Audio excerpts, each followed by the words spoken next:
Se vocês me permitem, uma pequena mudança no nosso texto hoje, e eu gostaria de voltar a um texto que é antigo, aqui das Escrituras, que sempre me acompanha, e é dos meus textos prediletos do Novo Testamento, a segunda carta de Paulo aos Coríntios, e hoje eu me senti, assim, mais uma vez atraído por esse texto, por isso deixarei o texto de hoje e também o texto que foi alvo da nossa reflexão pela manhã, no culto em memória que fizemos aqui, a nossa querida tia Eunice, e eu volto para revisitar a segunda carta de Paulo aos Coríntios, no capítulo 2, apenas o verso 14, depois eu vou fazer referência a alguns textos no entorno deste, apenas o verso 14, 2 aos Coríntios, capítulo 2, verso 14, diz: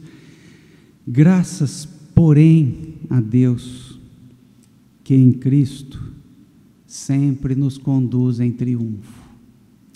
Graças, porém, a Deus, que em Cristo sempre nos conduz em triunfo. Até aí, a metade desse verso 14.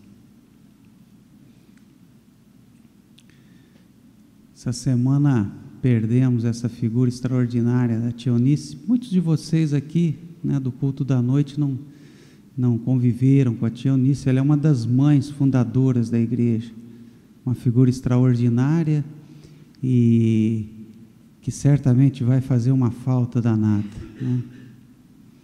Tua saudade corta como faca de navalha, como diz o Cuitelinho, de Pena Branca e Chavantinho. O coração bate apertado, uma bate, a outra faia.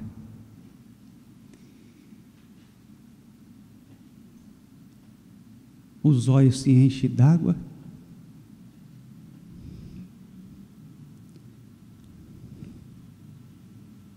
E até a vista se atrapalha.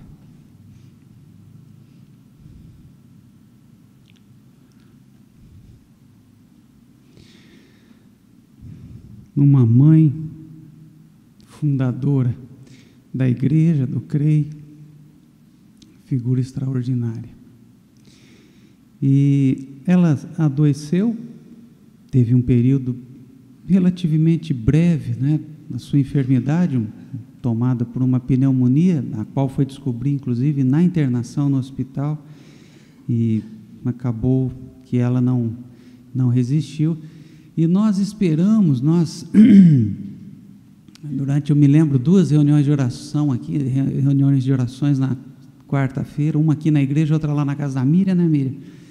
Nós pedimos a Deus que cuidasse da tia Eunice, que tivesse misericórdia, e eu confesso a vocês que eu estava muito esperançoso, porque a tia Eunice é uma figura extraordinária. Ela tem uma criança, um moleque dentro dela, que eu achei em algum momento que ela fosse até dar uma banana para a própria morte, que ela fosse dar uma rasteira, nessa, que é a coisa mais certa da nossa vida.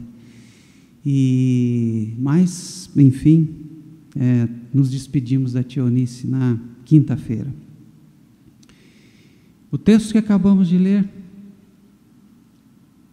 Paulo vai dizer: graças, porém a Deus, que em Cristo sempre nos conduz em triunfo. Como é que se pode dizer que nesse caso, por exemplo, e em outras situações que acontecem conosco, onde percebemos com alguma clareza aquilo que diz o hino, que canta o hino, que até a esperança falha, como é que podemos dizer que de alguma maneira fomos conduzidos para onde deveríamos ser conduzidos? A palavra triunfo nesse sentido, mais do que vitória, fomos conduzidos e vivemos a vida e perseveramos nela, como diria Miguel de Unamuno no seu clássico do sentimento trágico na vida. Perseveramos na vida, não desistimos dela. E aí essa partícula, essa conjunção, essa adversativa que o apóstolo vai usar, eu acho que ela é de uma diferença profunda. Graças, porém, a Deus. Graças, porém. É esse porém que é a grande diferença. Esse a despeito de, esse não obstante, talvez seja a grande diferença, esteja aí nessa conjunção, a coisa mais profunda da nossa fé, a ponto de Rubem Alves, por exemplo, dizer, de uma forma obviamente superlativa e, claro que provocadora, mas há uma força nessa sua expressão: Deus não é um substantivo, o Deus é uma conjunção, a despeito de, não obstante, mesmo que a figueira não floresça e a vide não dê o seu fruto, eu vou continuar. Mesmo que eu ande pelo vale da sombra da morte, eu não temerei, porque tu estás comigo. Mesmo que as águas tumultuem e espumejem, e na sua fúria os montes se estremeçam, há um rio cujas correntes alegram a cidade de Deus, a despeito de. E Rubem vai dizer uma coisa bonita: os otimistas, eles vivem no registro do porquê. Eu sou otimista porque eu vejo coisas acontecendo, porque eu percebo sinais que me fazem ser otimista. Rubem diz: eu estou fora desse grupo, eu estou entre aqueles que foram mordidos pelo vírus da esperança. E a esperança não é: eu não espero por quê, eu não espero por causa disso, por causa daquilo, eu espero sempre a despeito de, mesmo não vendo sinais, mesmo não tendo sinais claros e evidentes, eu creio, eu aposto, eu espero. A esperança. Graças, porém, a Deus. Se a gente observar, essa carta é de uma humanidade, Paulo coloca suas vísceras aqui, na sua humanidade. No primeiro capítulo, no finalzinho do capítulo 1, na metade do capítulo, lá no verso 9, ele diz que, eu queria que vocês soubessem o que me aconteceu quando eu cheguei na Ásia, o que aconteceu, a ponto do versículo 8, ele dizer, o que aconteceu conosco chegou a estar acima das nossas próprias forças, a ponto de desesperarmos da própria vida. O desespero do apóstolo. No verso 12 do capítulo 2, ele vai dizer: quando cheguei a Troade para pregar o evangelho de Cristo, uma porta se abriu no Senhor, eu não tive tranquilidade, eu confesso a vocês, no meu espírito, porque eu não encontrei meu irmão Tito, por isso, despedindo-me deles, parti para Macedônia. Eu fiquei inquieto, fiquei intranquilo, para não repetir o verbo, não fiquei desesperado, como dissera há pouco. Então esse é o apóstolo, e aí vem a conjunção, graças, porém,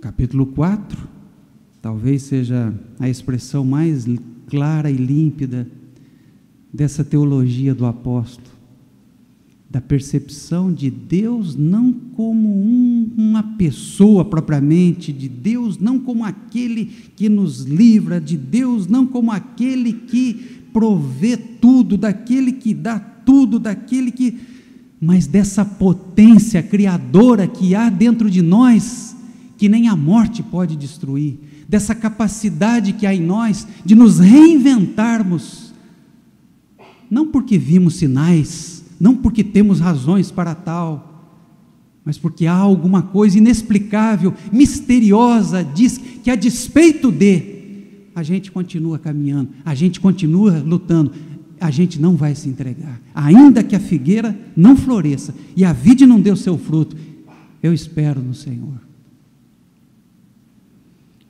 Temos, porém, este tesouro em vasos de barro, para que a excelência do poder seja de Deus e não de nós. E aí vem a confissão: em tudo somos atribulados, porém não angustiados, perplexos, porém não desanimados, perseguidos, porém não desamparados, abatidos, porém não destruídos.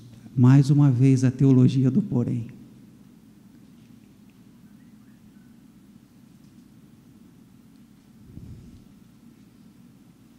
A tia Eunice, no hospital, ela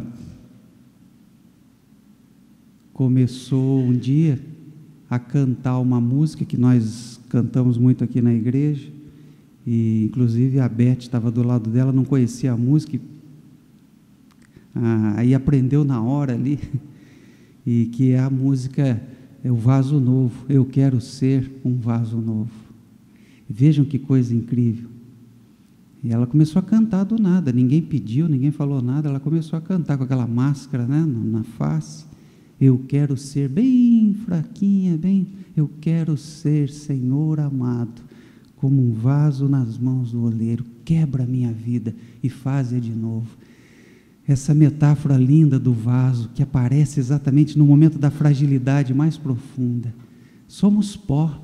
Aliás, a gente devia andar com duas filipetas, uma em cada bolso.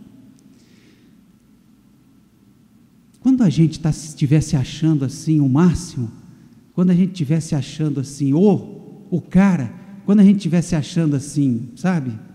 Vamos tirar essa filipeta desse lado e ler: lembra-te que és pó.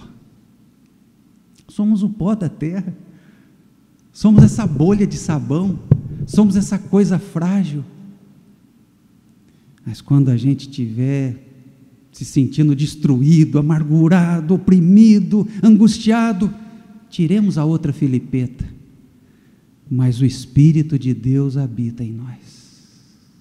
Somos o pó da terra, mas um pó, um vaso que é receptáculo dessa força, dessa potência criadora que chamamos Deus. Essa adversativa, ainda que a despeito de, eu vou dar o passo seguinte.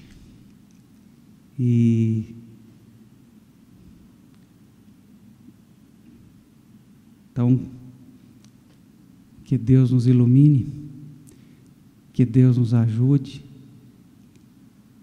e que nós continuemos a nossa caminhada, ainda que as águas tumultuem. Graças, porém, a Deus, que em Cristo vai nos levar em triunfo, vai nos levar para o lugar onde Ele queira nos levar. Quero agradecer a Deus aqui na presença de todos vocês, a vida da tia Eunice, essa capacidade linda, essa resiliência em pessoa, essa figura capaz de superar momentos tão difíceis. Quando perdeu o esposo, estava chegando aqui na igreja, me lembro como foi duro para a tia Eunice, ela soube se reinventar, e ela pôde viver essa teologia do porém. Graças, porém, a Deus que em Cristo vai me levar em triunfo.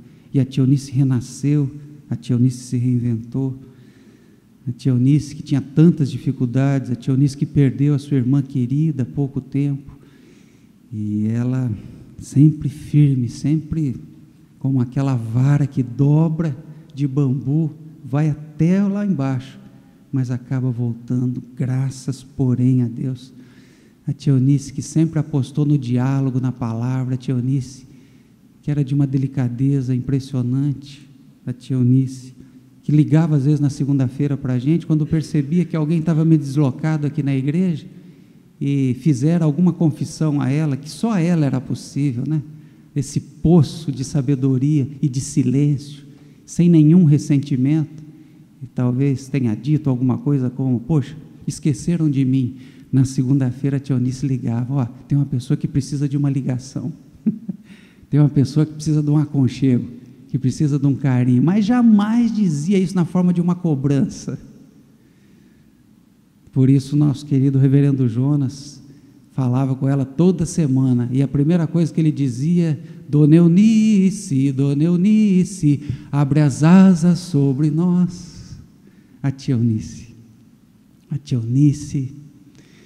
essa mulher linda, que mostra o que é possível, aquele fiapinho de corpo, aquela mulher magrinha, né? Frágilzinha, que força, que tesouro, que potência criadora ela tinha dentro dela.